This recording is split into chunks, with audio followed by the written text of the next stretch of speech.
kelompok 2 akan menjelaskan terkait pemberontakan gerakan 30 September PKI atau bisa disebut dengan G30 SPKI. Yang pertama, teman saya bernama LG akan menceritakan tentang kronologi.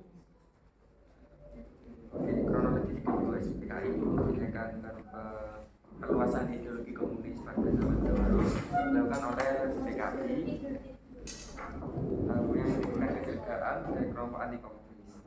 Tindakan tersebut juga mempertinggi persaingan antara elit politik nasional. Kecurigaan semakin mencuat dan memberikan desus-desus di masyarakat dan menyangkut kesehatan Presiden Soekarno dan Dewan Jenderal Angkatan Udara. Dengan kecurigaan tersebut, dalam Kolonel Untung, Komandan Batalion 1 Kawal Resimen Cakram 2 yang dipasukan ke pegawai Presiden memimpin kelompok pasukan dalam melakukan aksi bersenjata di Jakarta. Pasukan tersebut bergerak meninggalkan daerah Lubang Buaya. Peristiwa ini terjadi pada tengah malam bergantian dari Kamis 30 September tahun 1956 menuju hari Jumat 1 Oktober 1965. Dalam peristiwa ini 6 jenderal yang gugur dalam peristiwa 30 SPKI antara lain Letnan Jenderal Anumerta Ahmad Yani, Mayor Jenderal Raden Suprapto, Mayor Jenderal Mas Tirto Darmo Yono, Mayor Jenderal Siswondo Parman, Brigadir Jenderal Donald Ishak Panjaitan, Brigadir Jenderal Sudoyo Siswo Miharjo.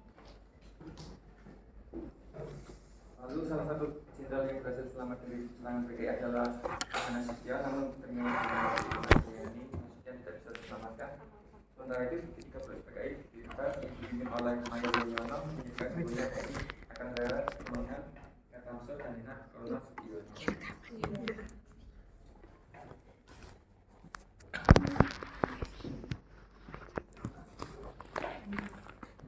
Peristiwa G30 SPKI itu terjadi pada tahun 1965 dan dimotori oleh Dipa Nusantara Aidit atau DN Aidit, pemimpin terakhir PKI. Di bawah kendali DN Aidit, perkembangan PKI semakin nyata walaupun diperoleh melalui sistem parlementer. G30 SPKI terjadi pada malam hingga dini hari, yaitu pada tanggal 30 September hingga 1 Oktober 1965. Gerakan pemberontakan yang dilakukan oleh PKI itu mengincar perwira tinggi TNI Angkatan Darat Indonesia. 3 dari 6 orang yang menjadi target langsung dibunuh di kediamannya, sedangkan lainnya diculik dan dibawa menuju Lubang Buaya.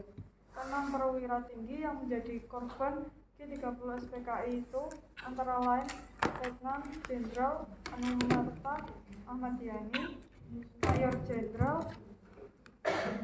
Raden Suprapto, yang ketiga Mayor Jenderal Mas Tirto Darmo Haryono, yang keempat Mayor Jenderal Siswondo Parman, yang kelima Brigadir Jenderal Donald Ishak Panjaitan dan Brigadir Jenderal Sutoyo Siswo Miharjo. Selanjutnya, tujuan utama G30 SPKI adalah menggulingkan era Soekarno dan mengganti negara Indonesia menjadi negara komunis. Beberapa tujuan lainnya adalah menyingkirkan TNI Angkatan Darat dan merebut kekuasaan pemerintahan. Yang ketiga, mewujudkan cita-cita PKI, menjadikan ideologi komunis membentuk sistem pemerintahan yang digunakan sebagai alat untuk mewujudkan masyarakat komunis. Selanjutnya, mengganti ideologi Pancasila dengan ideologi komunis. Yang terakhir, kudeta yang dilakukan kepada Presiden Soekarno tak lepas dari rangkaian kegiatan komunisme internasional. Latar belakang G30 SPKI. Secara umum, G30 SPKI latar belakangnya oleh dominasi ideologi nasionalisme, agama, dan komunisme atau yang bisa disingkat Nasako, yang berlangsung sejak era demokrasi terpimpin diterapkan, yakni tahun 1959 hingga 1965 di bawah kekuasaan Presiden Soekarno. Beberapa hal lain yang menyebabkan mencuatkan pergerakan yang menewaskan para jenderal ini adalah ketidakharmonisan hubungan anggota TNI dan juga PKI. Pertentangan pun muncul di antara keduanya. Selain itu, desas-desus kesehatan Presiden Soekarno juga turut melatar belakangi pemberontakan G30 SPKI. Itulah sejarah G30 SPKI. Oke, selanjutnya di sini saya dan Amanda akan menjelaskan lebih lanjut terkait apa yang telah disampaikan teman-teman kami secara lebih ringkas. Yang pertama, untuk tujuan utama dari G30 SPKI, tujuannya adalah menggulingkan pemerintahan era Soekarno seperti yang sudah disebutkan oleh Friska, dan tujuannya yaitu mengganti negara Indonesia menjadi negara komunis. Selanjutnya adalah apakah yang terjadi dengan anggota PKI setelah kejadian G30 SPKI. Masyarakat yang terlibat dalam hal tersebut direhabilitasi oleh pemerintahan. Mengapa tidak dijatuhi hukuman? Karena untuk jumlah yang begitu banyak sangat sulit rasanya untuk dijatuhi hukuman atau sidang. Maka dari itu orang-orang yang terlibat dengan kejadian tersebut direhabilitasi. Selanjutnya, apa yang menjadi latar belakang dari G30 SPKI? G30 SPKI dilatar belakangi oleh dominasi ideologi nasionalisme, agama, dan komunisme atau bisa disebut dengan Nasapong yang berlangsung sejak era demokrasi terpimpin diterapkan, yakni tahun 1959 sampai 1965 di bawah kekuasaan Presiden Soekarno. Untuk pahlawan yang gugur di peristiwa 30 SPKI adalah terdapat 6 pahlawan.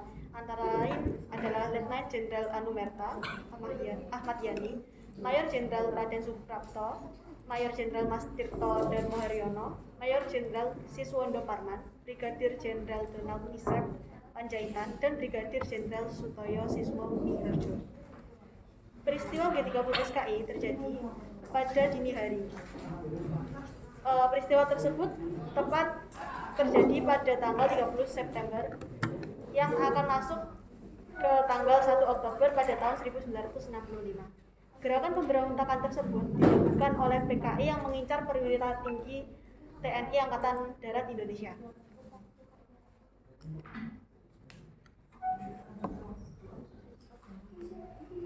G30 SPKI termasuk ancaman di bidang ideologi karena ingin menggulingkan pemerintahan yang sah yang berkuasa di Indonesia dan ingin mengganti ideologi yang ada di Indonesia dengan ideologi yang lain.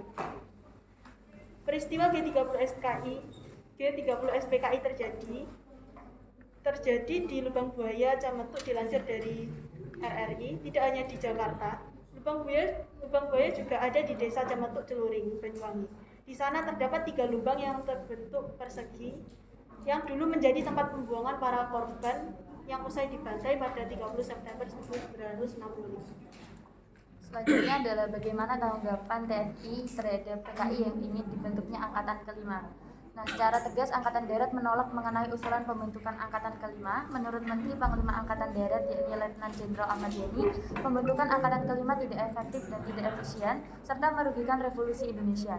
Penolakan pembentukan Angkatan Kelima dinyatakan pula oleh Laksana Muda Marta Dinata atas nama Angkatan Laut. Mereka hanya dapat menerima jika Angkatan Kelima berada dalam lingkungan ABRI dan di tangan komando perwira yang profesional.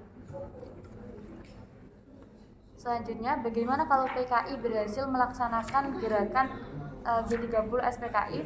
Kemungkinan pertama yaitu Indonesia akan mengikuti komunisme ala Mao yang mengedepankan pertanian, mengingat negara Indonesia sebagai negara agraris.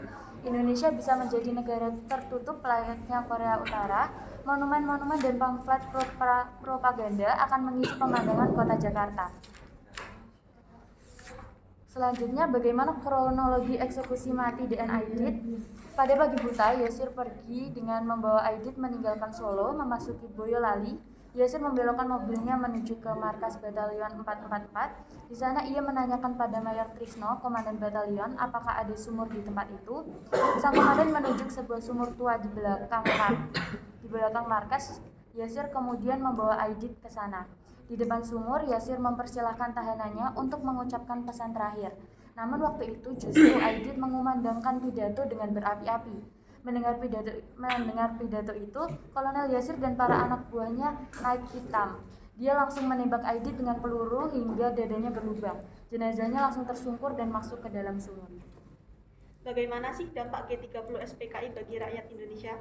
Dampak yang dirasakan dengan adanya G30 SPKI 1965 antara lain memudarnya wibawa Presiden Soekarno di mata masyarakat, renggangnya hubungan antara pemerintahan Indonesia dengan Cina. PKI sebagai kekuatan politik telah hancur karena tidak mendapat kepercayaan lagi di masyarakat. Sekian penjelasan dari kami untuk kelompok.